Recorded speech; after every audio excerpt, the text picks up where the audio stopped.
Assalamualaikum warahmatullahi wabarakatuh. Alhamdulillah wassalatu wassalamu ala Rasulillah wa ala alihi washabihi wa wala haula wala quwwata illa billah. Selamat pagi adik-adik sekalian.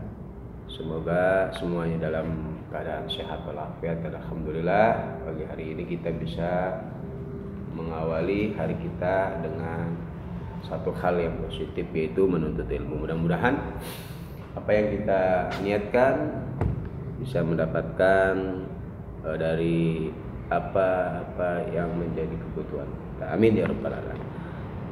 Pada kesempatan kali ini kita akan membahas tentang bab 2 ya, halaman 27, pinjam meminjam ya. Ini satu hal yang sering terjadi di lingkungan kita, baik dengan teman, tetangga, kerabat dan sebagainya. Masalah minjam meminjam ini satu hal yang sering dilakukan oleh kita ya. Satu hal yang merupakan muamalah transaksi kita dengan yang lainnya. Maka di dalam memahami hal tersebut kita harus mengetahui hukum-hukumnya dan cara-cara di dalam pinjam meminjam tersebut ya. Pinjam meminjam ini adalah memberikan manfaat sesuatu yang halal kepada yang lain ya. Memberikan manfaat sesuatu yang halal kepada yang lain untuk diambil manfaatnya dengan tidak merusak zatnya, agar zat barang tersebut dapat dikembalikan ya. Apapun yang dapat diambil manfaatnya tanpa merusak zat benda tersebut, ini boleh dipinjamkan ya. Jadi meminjam atau pinjam meminjam ini memberikan manfaat ya, sesuatu hal atau satu perkara yang dihalalkan ya, dipinjamkan kepada yang lainnya untuk ya diambil manfaatnya ya dengan tidak merusak zat tersebut. Jadi di dalam pinjam meminjam ini tidak ada unsur menguntungkan bagi yang meminjamkan. Maka ketika pinjam meminjam ada unsur menguntungkan, ya itu nanti hukumnya diharamkan, akan mengandung riba di dalam masalah pinjam meminjam tersebut. Karena tujuan dari pinjam meminjam adalah ta'awun ya, saling menolong, saling membantu kita sesama. Yang namanya unsur menolong dan membantu, di situ tidak ada keuntungan yang diraih kecuali ya pahala dari Allah Subhanahu wa taala. Harus dipahami ya. Jadi tidak boleh di dalam kita meminjamkan sesuatu apapun dengan ada timbal balik keuntungan untuk diri kita yang meminjamkan. Enggak boleh, karena unsur pinjam meminjam itu ya niatnya adalah memberikan manfaat secara cuma-cuma kepada orang yang meminjam. Ya, manusia ya sebagai makhluk sosial sudah sewajarnya apabila dalam hidupnya membutuhkan orang lain. Ya jelas, karena kita makhluk sosial yang bermasyarakat, yang bermuamalah, pasti membutuhkan kepada yang lainnya. Nah, hal ini membuktikan bahwa manusia tidak dapat hidup sendiri tanpa bantuan yang lainnya. Apabila seseorang sedang membutuhkan sesuatu tetapi ia tidak memilikinya, maka ia boleh melakukan pinjam meminjam dalam masalah hal tersebut. Agama Islam sangat menganjurkan umatnya agar hidup saling tolong menolong. Ta'awanu 'alal birri wat taqwa wa la ta'awanu 'alal ismi wal udwan.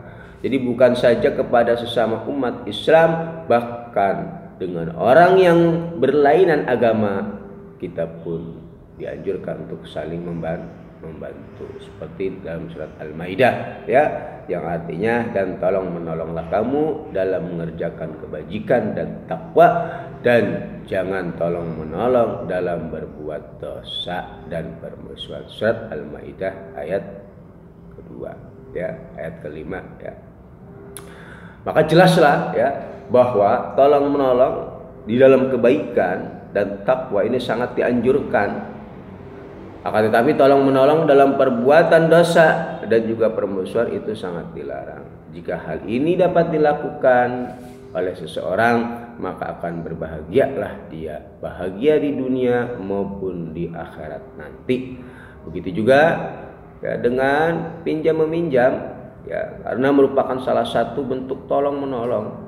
Orang yang suka meminjamkan sesuatu kepada saudaranya yang sedang membutuhkan pertolongan tanpa ada maksud yang lain, maka sesungguhnya ia telah menolong saudaranya. Tolong menolong seperti ini ya sangat dianjurkan di dalam agama Islam.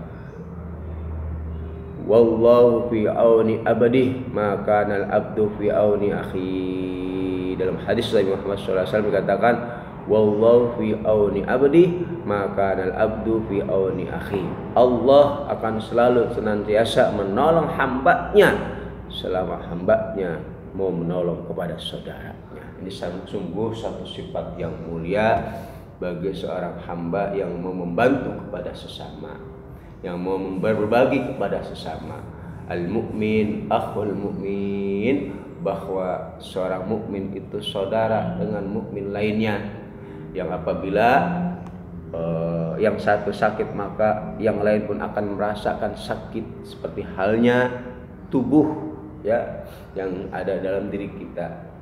Ketika salah satu dari tubuh yang ada dari kita ini merasa sakit, kita ambil contoh tangan kita terpotong pisau. Ini yang merasakan sakit bukan hanya tangan, tetapi hati juga sakit, kepala juga sakit, mata juga ikut sakit. Itulah ibarat gambaran seorang mukmin dengan mukmin yang lainnya, yang apabila yang satu sakit maka dia ikut akan merasakan sakit. Sama seperti bangunan pula ya saling menopang, saling membutuhkan antara tembok dengan genteng, antara genteng dengan yang lainnya. Tanpa tolong menolong, tanpa dukungan satu dengan lainnya, maka tidak mungkin bangunan ini akan berdiri dengan kokoh dan tegak. Itulah umat Islam yang dianjurkan oleh Allah Subhanahu wa taala untuk saling tolong menolong agar kehidupan umat muslim ini berjalan dengan selaras antara orang yang mampu dengan yang tidak mampu. Karena kita pada hakikatnya hidup di dunia ini ya hanya untuk beribadah kepada Allah, untuk mengabdi kepada Allah. Maka pahami Anda di dalam mengarungi kehidupan di dunia ini. Jangan sampai di dalam kita melakukan aktivitas kita tanpa pijakan aturan daripada aturan Allah Subhanahu wa taala. Ini ya. Pasti kamu sudah tahu ya bahwa manusia diciptakan oleh Allah Subhanahu wa taala berbeda-beda ya dalam segala sesuatu. Ada yang kaya, ada yang miskin, dan ada pula yang menengah. Ya, semua itu satu sama lain selalu saling membutuhkan. Ya, bantuan dan pertolongan tidak seorang pun manusia dapat hidup sendiri tanpa bantuan orang lain. Nah ini ya, nah kalian bisa mengerjakan ya, halaman sebelumnya ya, kalian kerjakan sampai ya dari soal-soal yang belum kalian kerjakan ya, dari soal-soal yang belum kalian kerjakan sampai dengan halaman 26. Nanti dikumpulkan bukunya dan nanti akan Bapak nilai untuk penilaian ijazah, sekaligus juga halaman 28 itu untuk segera dikerjakan juga ya, sampai dengan halaman 28 yaitu bab tentang pinjam meminjam. Nah ini ya penting untuk kita pahami ya, apalagi dalam kondisi seperti sekarang ini ya, kita membutuhkan kepada yang lainnya ya. Orang yang mampu harus turun ke jalan membantu kepada orang-orang yang tidak mampu. Banyak ya orang-orang yang dalam keadaan perekonomiannya melemah dengan dampak daripada Covid ini ya. Dalam memenuhi kebutuhan hidupnya, yang kaya mungkin dapat membeli apa saja yang diinginkannya ya. Mereka inilah yang kemudian dapat melakukan ya pinjam meminjam dan sewa menyewa. Tujuannya apa? Ya agar dapat mempergunakan atau manfaat sesuatu yang dimiliki oleh orang lain dengan jalan membayar uang sewa menurut waktu biaya yang telah disepakati oleh kedua belah pihak. Oleh karena itu ya pinjam meminjam dan sewa menyewa mempunyai pengaruh dan manfaat yang besar bagi kedua belah pihak ya. agar perekonomian berjalan. Kita pinjamkan, kita sewakan dan lain sebagainya. Dalam ajaran Islam, ya, pinjam meminjam dan sewa menyewa diperbolehkan selagi tidak ada unsur kecurangan dan penipuan, melainkan saling menguntungkan kedua belah pihak. Oleh karena itu, agar tidak terjadi kerugian, Islam telah mengatur pinjam meminjam dan sewa menyewa dengan baik. Untuk memahami penjelasan tersebut, ya, kita harus betul-betul memahami aturan agama Allah Subhanahu wa taala, ya. Kalian kerjakan ya dari tugas yang Bapak suruh, kemudian kalian juga banyak-banyak membaca ya, di rumah kalian baca pelajaran-pelajaran kalian agar tidak terlewat begitu saja. Ya, demikian mungkin yang bisa Bapak sampaikan, kurang lebihnya mohon maaf. Assalamualaikum warahmatullahi wabarakatuh.